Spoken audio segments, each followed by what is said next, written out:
quick word, and make sure everyone eat a lot. We got a lot of food, so we all have to eat. We requested that the food should be Bishul Israel, and it's Beit Yosef. After we eat, we'll make Birkat Hamazon, and then we'll pray Arvit here. There's sidurs over there for everyone. We put those tehillims over there, the blue ones, on the table. My family wanted to donate them to the shuls and stuff for my grandfathers, Leilu Nishmat, both my grandfathers. So anyone who wants can take. They're not specifically to anyone. You can take them if you want. We put them for people to take. Okay? Ready? Yes.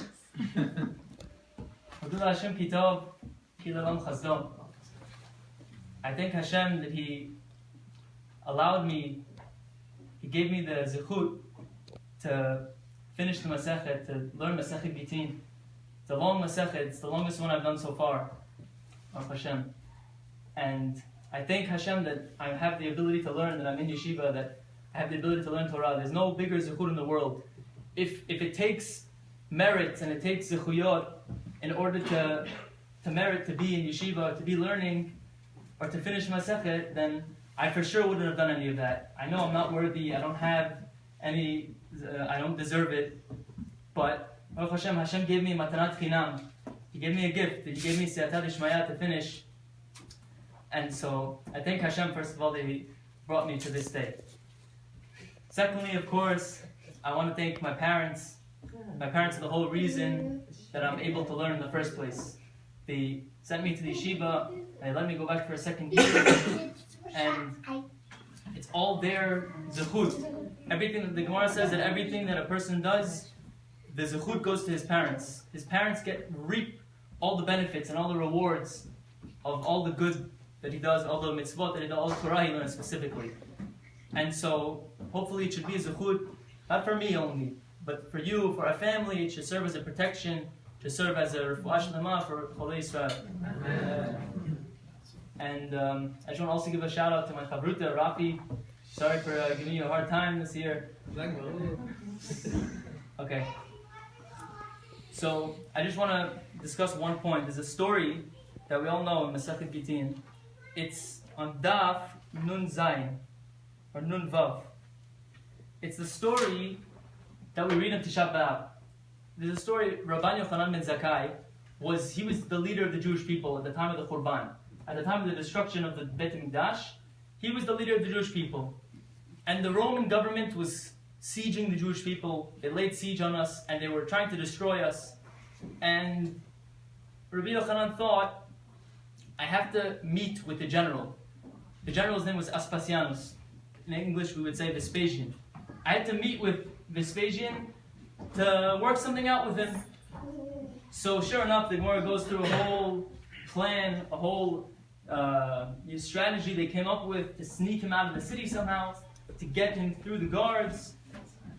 And so eventually they got him, and he walks into the palace. He sees Vespasian, and he says to him, Shlama alach malka, shlama alach malka. He says, greetings, O king, greetings, O king. He greets him as the king. Now he wasn't the king, he was the general. So Vespasian looks at him and says, you should be killed for what you just said. He says, I'm not the king, I'm the general. That's a slight to the king of the Romans. You should be killed for that. And sure enough, Gemara says right after that, one of the messengers came running in, and he told him, oh Vespasian, the Caesar, the king just died. You were just nominated as the new king of the Jewish people, of the Roman people, of the Roman government. And sure enough, Vespasian was so astounded. Wow, how did you know? The rabbis are so smart, they have such wisdom. And so he said to him, and there was another story that impressed him also. So he said to him, listen, right now I'm going to give you a chance. I'm going to give you 3 wishes. 3 wishes, whatever you want, like a genie. I'll grant your wish, whatever you want, I'll give it to you. So now is the moment of truth. Now Rabban Yochanan ben Zakkai has very little time to make what could be one of the most important decisions for the Jewish people. These decisions, what he decides, could make or break the whole welfare of Am Yisrael. And so, with a lot of pressure, Rabban Yochanan starts deciding. He says, there's a rabbi, Rabbi Tzadok. Rabbi Tzadok was one of the Tanaim, and Rabbi Tzadok was sick. So he said, give him doctors to support him, to help him. So Vespasian looks, that's what you want? Save one Jew? I told you you can get anything. Okay, if that's what you want, sure. Wish number one granted. Wish number two comes up. He says, there's a family of Rabban Gamliel. Rabban Gamliel was the president, he was the Nasi of the Jewish people. The family of Rabban Gamliel, make sure they stay intact, make sure nothing happens to them. Even though you're going to, attack the Jewish people, attack the city, make sure they're safe. He says, okay. And sure enough, Rabban Yochanan has one more decision to make. This decision could mean everything for the Jewish people. He could ask for anything he wants. He's speaking with the king of the Roman government right now. And he looks at Vespasian in the eyes and he says, Ten li Yavne v'chachameha. He says, give me Yavne and the scholars of Yavne. Yavne was a city at that time with a yeshiva in it. And in that yeshiva were all the great Tanaim, all the great Talmidei Chachamim of that era. They all learned in Yeshivat Yavne. That was the center of Torah in that time period. And so he turned to him and he said, make sure that although you're going to destroy the city, and although I don't know if I can request to save that, make sure that Yavne stays safe and the rabbis of Yavne stay safe, that they're able to sit down and continue learning, and without any disruption and without any interference. And you can imagine the reaction of Vespasian, like, I just gave you 3 wishes to do whatever you want. You could have asked for millions. You could have asked for a government position. You could have asked for anything you wanted. And you're asking for this, for a little yeshiva with people sitting down and reading books all day? This is what you asked for? You could have got anything. Why would you ask for such a thing? And you can imagine him looking at him like, you fool. What kind of decision was that? But sure enough, we know the way history has unrolled, we know that that decision that Rabbi Yochanan made was actually the decision which regenerated the Jewish people. After the destruction of the temple of the Bet HaMikdash, the Jewish people came rejuvenated. They were revived because of Yavne and its Torah. The Torah, the learning, the atmosphere of Yavne brought together, reunited the Jewish people and brought them together to once again stand up strong. That was where we came back from. That was our regeneration. And so Rabbi Yochanan's decision that he made was actually the smartest decision that anyone could have made. And sure enough, just to show you the point, some maybe 50 years after their destruction, the Jewish people had regenerated so much, there was about to be the next Mashiach. The third Beit HaMikdash was about to be rebuilt. There was a guy, Bar Kochba, and he was a very, leader type person, and Rabbi Akiva thought that he was going to be the Mashiach, and they were sure that this is it, it's over. And the next general, his name was Adrianus. Hadrian was looking and he's saying, I don't understand. 50 years ago they were in the pits, they were in the potholes. How did they rise? How did they grow so good? They're already talking about rebuilding the third Beit HaMikdash. How did it happen so quickly? 50 years? But sure enough, Hadrian understood that the secret to the Jewish people's perpetuation and continuity was through the Limud Torah.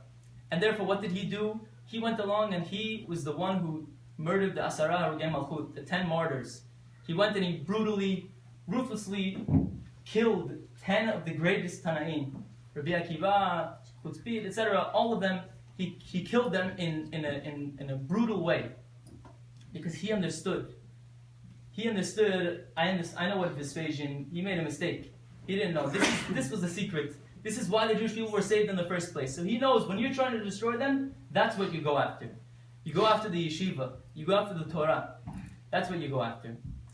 And so you see, I can imagine nowadays Vespasian is in the grave kicking himself. He says, what? I should have told him you could take anything but Yavne. That's the last thing I should have allowed him to get. That was what helped us.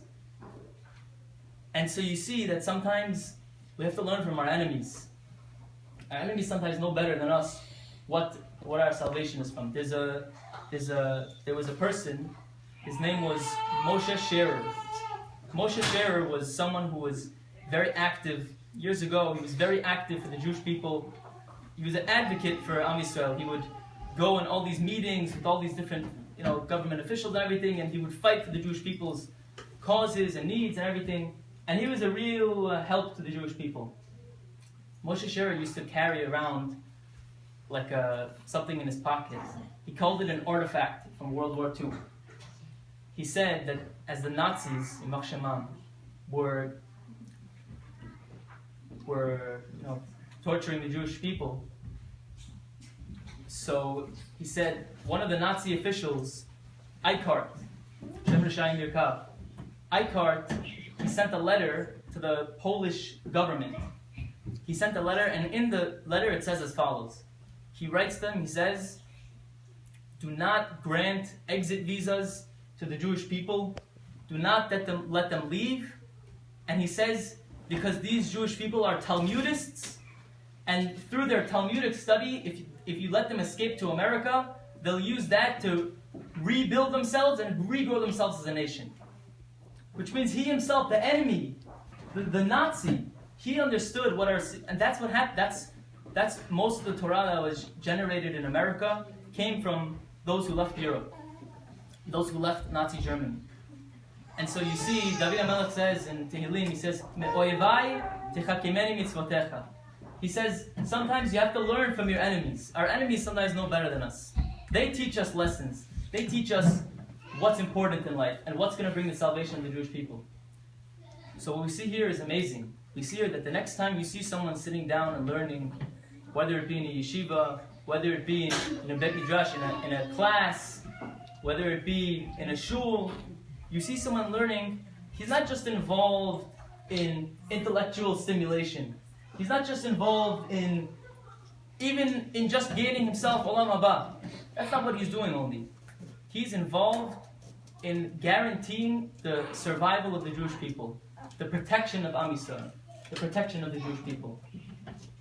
And so, I hope we should understand this lesson and take it to heart and really internalize it and think about it and realize the value of the learning we're doing. Every minute, every hour, every day that we learn, we're helping Am Yisrael. We're infusing Am Yisrael with protection from our enemies, from all, God forbid, different types of bad things. Nowadays, there's so many tragedies we hear of and so much anti-Semitism and stuff like that. This is something that specifically nowadays we need to be stronger in and we need to understand. And so I hope that the Gemara says, Torah is magdeh u'matzleh. Torah protects you, protects a person. I hope that through the zechut of learning, and through the zechut of recommitting ourselves to Limud Torah, it'll serve as a protection for us and for our families and for our communities. I'm just going to finish. I'm going to read the last Gemara and then say the Adran.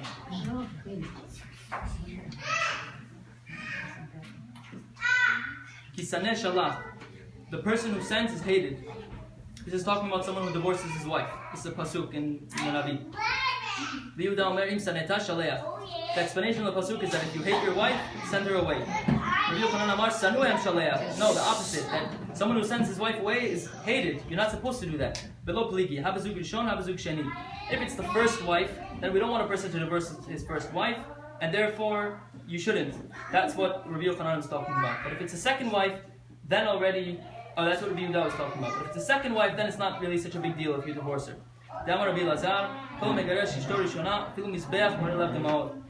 We see that if someone divorces his first wife, it's such a tragedy that even the Mizbeach cries for him. Like the pasuk says, this you should also do. The Mizbeach is covered in tears. It doesn't accept our korbanot anymore. Why did this happen? Because Hashem saw that you and Eshet Neurecha, your first wife, you rebelled against her, you traded her.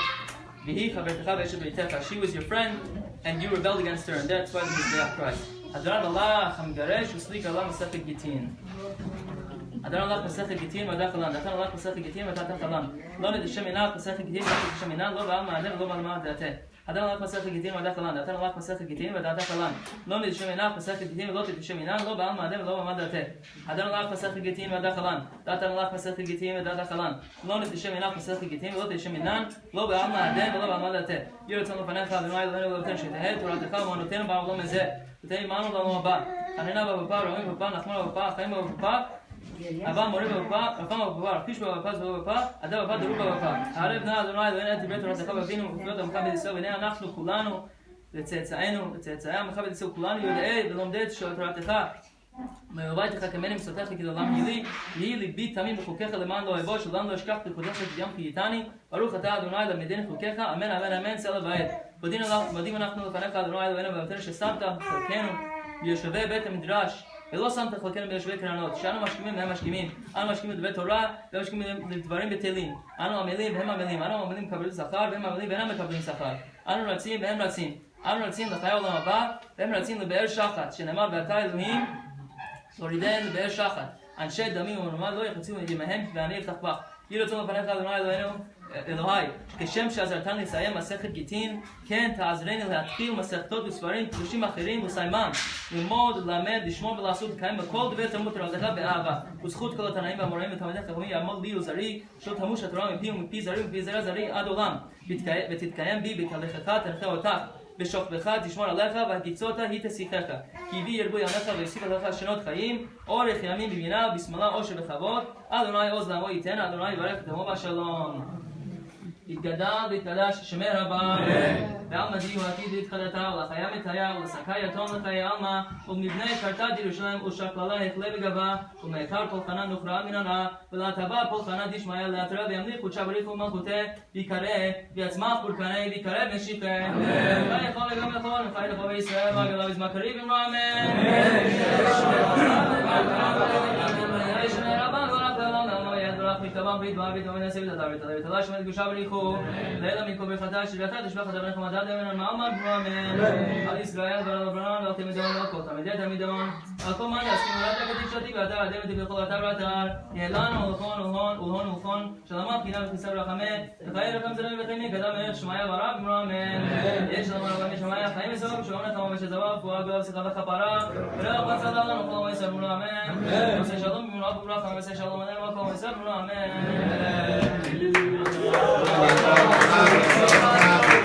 Amen.